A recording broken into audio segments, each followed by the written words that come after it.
point out dito na ano nga ba talaga ang pinagmulan ng problema. Bakit nagdi-divorce? Maraming factor eh. Ay nga pala, kasama ko yung aking asawa. Hindi pa kami nag-divorce. Malapit na.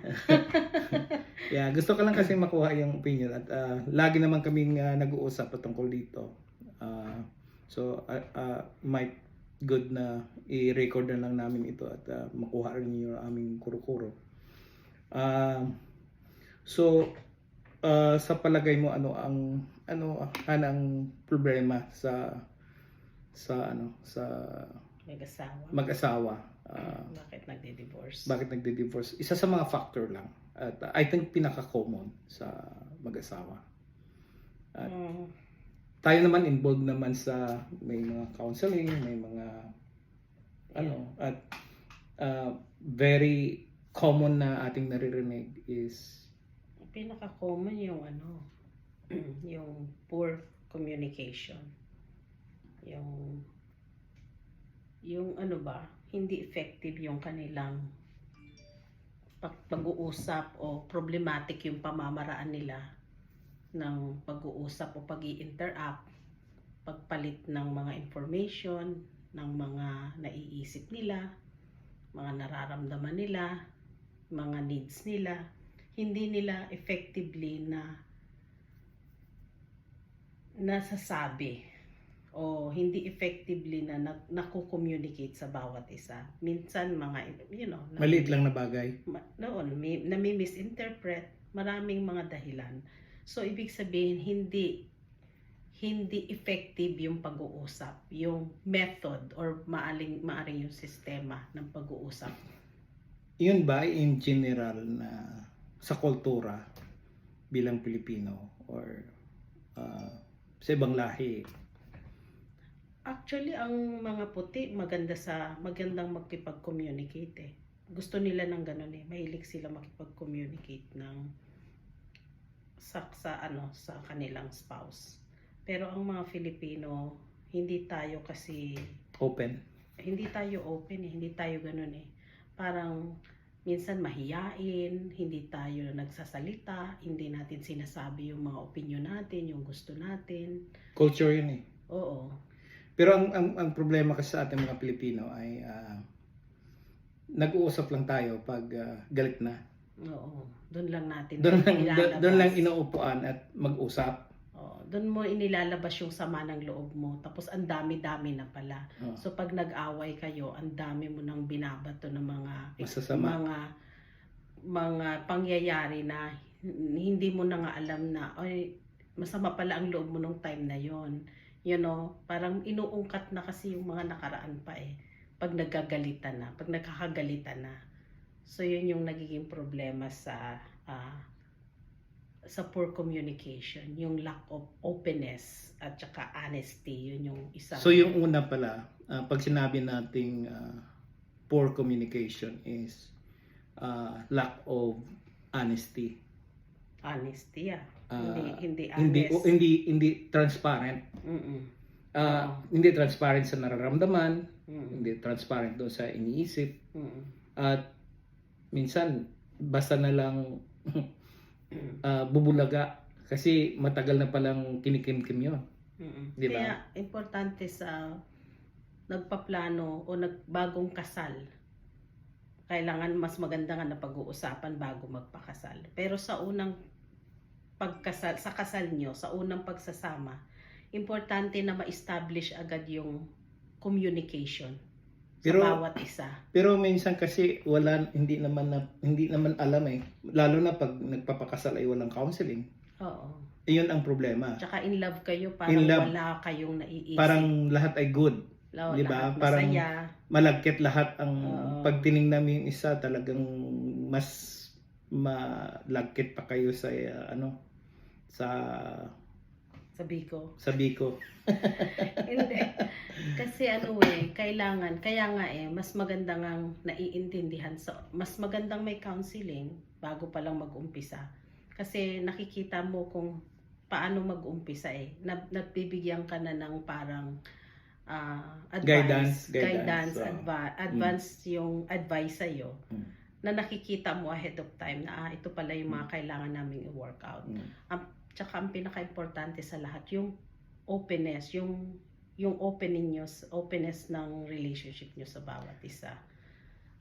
Yun ang unang kailangan establish sa umpisa pa lang, kasi part ng adjustment yun eh. 'Di ba? Nag-a-adjust kayo bilang mag-asawa kasi unang-una hindi nyo pa kilala masyado yung bawat isa. First time kayong magsasama sa isang bubong, nangangapa pa kayo kung anong ugali ng bawat isa. Kasi boyfriend, girlfriend kayo, hindi naman talaga ninyo pinapakita yung tunay yung kulay eh. Yeah, lalo na sa lalaki, lahat pinapakita yung maganda. Oo, lahat ibibigay. Ibibigay yung maganda, yung pala ay opposite yun doon sa sa pinapakita. Siyempre, kung ikaw man ay impress mo yung girlfriend or yung boyfriend mo rin. Oo. So hindi nyo talaga pinapakita yung tunay yung ugali. So pag nagsama na kayo sa bahay, hindi nyo na matago yun eh. Yeah. Lahat lalabas kasi hindi mo na kayang itago sa kasama mo kasi lahat makikita. You know, yung paano ka mag-isip, paano ka magsalita, paano ka makipag-communicate, lahat nandun lalabas yun eh. So mahalaga talaga pala na honest ka doon sa damdamin mo at open ka. Oo, honest ka sa lahat. Dapat nga actually lahat alam mo eh. Honest ka kahit sa mga nakaraan. Kasi kapag hindi ka naging honest sa nakaraan mo at doon mo lang nalaman na pag nag-asawa na kayo, doon mo lang naraman yung maraming bagay. Talagang gera yun.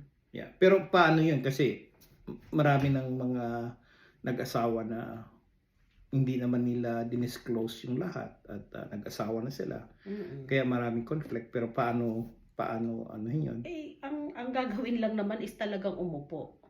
Talagang mag-usap. Wala na kayo bang pwedeng gawin pa eh. At tanggapin nyo na. Nandun na eh. And I think it's sa mga ano rin talaga is maintindihan mo rin yung anong totoong marriage. 'Di ba? In a biblical principle. Kasi marami naman talaga nag-asawa lang dahil in love siya, dahil kailangan niya mag-asawa, dahil kailangan niya yung companion, 'di ba? Na at yun ang uso. parang kailangan mag-asawa kasi lahat nag-aasawa. Pero kung maintindihan mo talaga yung totoong marriage na sinasabi ng salita ng Diyos, ay maano mo yun. Kahit anong mangyari, andoon ka. Nagsistick ka doon sa commitment. Kasi ang marriage, hindi lang naman in love ka eh. Kasi may dumating naman yung point na hindi mo na mararamdaman na in love ka sa iyong asawa eh. Di ba? Kaya ano yun eh. Kaya decision ang pag-aasawa. Hindi based sa nararamdaman, kundi sa commitment ninyo sa bawat isa. Kaya nga sinabi for better or worse, di ba?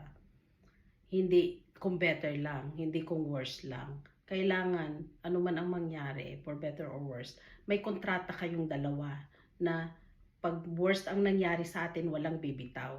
Diba? So kasama sa communication yun. Oo, kasama sa communication. Na pinag-usapan yun na sa una pa lang, in-establish na ninyo yung I think mas maganda talagang in-establish yung in-establish nyo na. Ano ba yung gusto nyo? Ano ba yung ayaw nyo? Diba? Ano ba ang gagawin natin? Okay, parehas tayo nagtatrabaho. Pagdating natin ng bahay, ano ba ang gagawin natin? Sa mga bata. Kasi, lalo na dito sa Amerika, walang katulong. Ikaw lahat. Yung bata, wala pa yun eh. Sa umpisa ng pagkasasama nyo, ini-establish nyo. Kaya nga, sa umpisa pa lang, napakagandang establish nyo na yung communication nyo habang hindi pa magulo, habang wala pa kayong ibang problema. Kasi pag nadagdagan yan, nagkaanak kayo, nag-iba ng priority. Marami na hindi nyo na kayang ayusin pa dahil patong-patong na. Kailangan sa umpisa pa lang na mag-asawa kayo, upuan nyo na. Ay paano yung yung mga nag-asawa na at ngayon may problema na ganito? Wala namang kayong pwedeng gawin kundi upuan nyo pa rin at pag-usapan. Pwede naman i-resolve eh. O pag-usapan. At ang mangyari, walang sisihan. Oo. Wala nang sisihan, kailangan i-accept nyo na ang bawat isa at mag-start kayo ng fresh. O ito, pasensya na, ngayon lang natin na pag-usapan to. upuan natin, ano ba yung differences natin? Ano ba yung problema nating dalawa? Saan kaya tayo hindi nagkakasundo? System kasi yan eh. 'Di ba? Ang communication is a system na kailangan parehas kayo na Nag-a-agree. iintindihan, nag-a-agree kayo At saka isang goal nyo. Ang Oo. goal nyo is para ayusin. para pagbutihin. Pagbutihin. Ang problema kasi, pag nag-uusap, walang goal. Oo. Basta ibuga lang ang nararamdaman. Nagsisisihan. Kasi galit ako, Oo. nagsisisihan. Pero walang closure Mm-mm. sa mga pangyari. Kaya, yun ang kailangan sigurong ayusin ng mag-asawa. Na kahit man nagbatuhan kayo ng plato dyan, o anumang inyong pag-aaway, ay pagkatapos noon may closure at naayos nyo ang sigalot. At ang kailangan kasi na-improve yung kailangan yung gawin at through communication. So mahalaga talaga kahit sa trabaho, alam mo dito ko na-appreciatehan yung magtrabaho sa mga puti. Kasi napakagaling ang kanilang communication. How they communicate sa trabaho. Hindi yung chanta-chanta. Pag talagang hindi nila alam, nagtatanong. Sa atin minsan tayo mga Pilipino ay pag tingin natin, pag magtanong tayo, ang tingin natin wala tayong alam eh. Di ba? So, I think culture yun eh. Culture yun eh. Na dala-dala din natin. Pero kailangan maging honest lang tayo. At, honest talaga. Kaya sa umpisa pa lang, pinag-uusapan yon yung mga nakaraan nyo, yung mga nangyari, na malinaw sa bawat isa sa inyo na wala kang tinatago. Wala kayong mga bagay na masusurprise ka na lang kapag mag-asawa pala kayo, marami palang, may mga may mga hidden pa pala na mga bagay na hindi mo alam. Pero part nun is acceptance. Hindi naman ibig sabihin, 'di ba sinasabi nila, tinanggap kita kahit sino ka, 'di ba? Kahit ano ka pa man, sino ka pa man. Tama naman 'yun tanggapin mo. Pero magandang alam mo rin para hindi maging issue pagdating ng araw. Kasi ang importante doon sa open communication nyo, yung acceptance. Yung sinasabi natin, kailangan maging open kayo at maging honest kayo. That's one way na mapabuti nyo ang inyong communication. Diba? Yeah. So open kayo at honest kayo sa bawat isa. Kasi kapag hindi kayo honest, of course, mawawala yung trust nyo. Another problema na naman yon. Diba? Mawala kayo ng trust sa bawat isa. Problema nyo na naman yon, madadagdagan na naman. So ibig sabihin, as much as possible, paliitin nyo yung problema. 'Di ba? Yeah. Marami kasing na resolve na mga away in the future kung sa una pa lang ay maganda ang iyong komunikasyon. Maganda ang iyong pag-uusap na mag-asawa. 'Di ba? Kasi marami namang kahit sabihin mo hindi biblical yung at tama naman ang kanilang pag-uusap. Maayos yung samahan eh. Maayos talaga ang samahan eh. Kasi ang communication naman, hindi naman kailangan Kristiyano ka para kayo magkaroon ng open communication eh. Kaso lang, ang kagandahan, pag Kristiyano kayo, madali kayong magkapatawaran. Madali kayong magkaintindihan. Kasi meron kayong isang common denominator. Which is sa iba siguro na ano ba ang pinagkaiba ng Kristiyano at kasi ang inyong common denominator is ang Panginoon. Yun talaga kasama siya sa relasyon. Sa lahat na inyong pinag-uusapan ay ang kasama ang kailangan ng Diyos. Kasi yun ina-apply yan. At saka hindi kahit hindi Kristiyano, may Diyos din. Oo. Sinasama din ang Diyos. Kasama ang Diyos. Kailangan ina-apply yung pagsama mo sa Diyos talaga.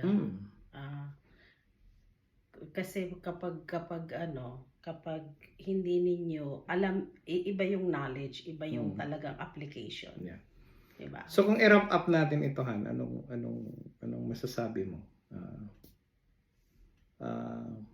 Malawak kasi ang malawak ang poor communication eh. Yung isang pinakamalaking problema. Kasi yung lack of openness and honesty, isa pa lang yun Mm. sa poor communication eh.